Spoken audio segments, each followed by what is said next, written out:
थोड़ा सा दूसरे दोनों को मिला के चलते हैं। अब क्या कहेंगे? अरे की जाई छो देव घर निक सजलवा चढ़ई राजा जी की जाई छो देव घर निक सजलवा चढ़ई राजा जी। एक पत्नी अपने पति से कह रही है, इधर आइए, काहे शर्मा नहीं है? अहिने देवघर के महीना, सावन के महीना चले रहे, कन्या अपना पति से किसी से सुना ना। और गौरव एक मिनट, ग्रीन रूम के पीछे जितने भी लड़के आप लोग जाके पर्दा फाड़ रहे हैं, उधर कलाकार लोग बैठी हुई हैं, आप लोग ये हरकत दिखा रहे हैं, समझ लीजिए कि आपके लिए ये दिन खैर नहीं रहेगा। आज आप लोगों से बार बार हम रिक्वेस्ट कर रहे हैं कि पीछे जाकर के आप लोग प्लीज डिस्टर्ब कर रहे हैं। आपके लिए फायदे के लिए ये बात नहीं होगी, बहुत हानि हो जाएगा आपको। आप लोगों से बार बार कह रहे हैं पीछे मत जाइए, वहां कलाकार लोग हैं, आप लोग पर्दा फाड़ रहे हैं, टेंट वाले का सामान नुकसान कर रहे हैं, कमेटी के लोगों को परेशान कर रहे हैं। आइए। अच्छा देखिए, जरा नियंत्रित करके चलिए, भीड़ काफी है और आप लोग अपने में ही ऐसे करिएगा तो कार्यक्रम कैसे होगा? तो कन्या अपना पति से कही, अब जैसे ये बोलेगी मेरे से ससुराना सावन आबि गेले, तू देवघर जाई छो तो जा, लेकिन बउआ भेलो हमरो कुछ कुछ फरमाइश से लेना है। तो पति पूछे छे कि तो कन्या बड़ा सुंदर भाव में कहे छे कि जाई छो देवघर निक से जलवा चढ़ई राजा जी, जाई छो देवघर निक से जलवा चढ़ई राजा जी। और क्या कि छोटा कानून ले झुना झुना ले आई राजा जी। आएगा म्यूजिक से क्या? 1 2 3 4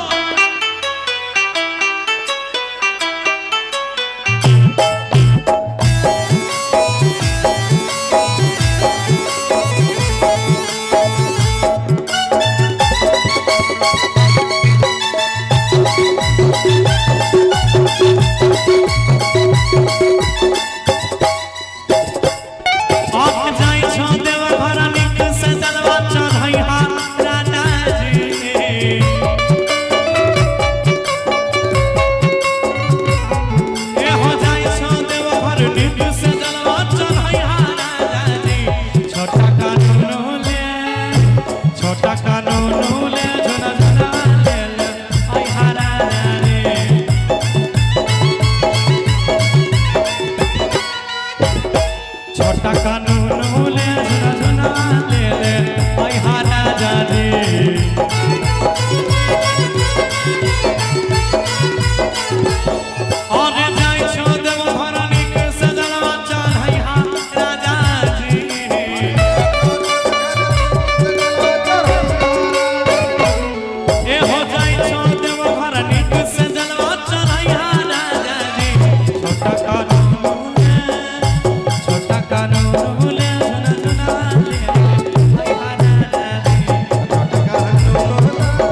छोटा कानून ले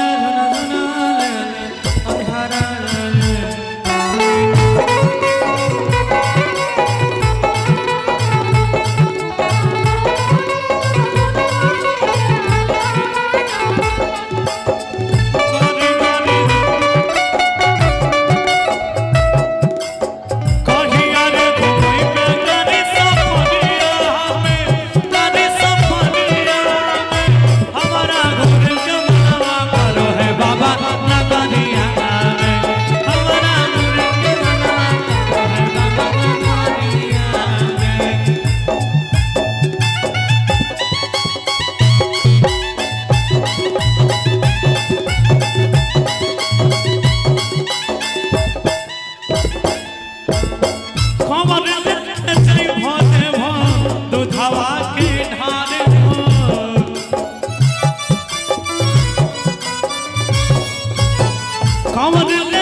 बढ़ते हमारे प्यारे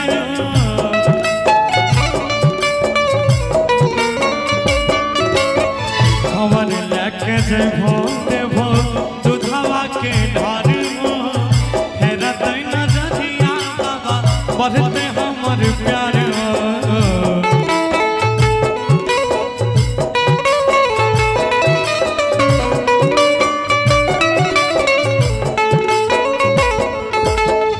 गौरा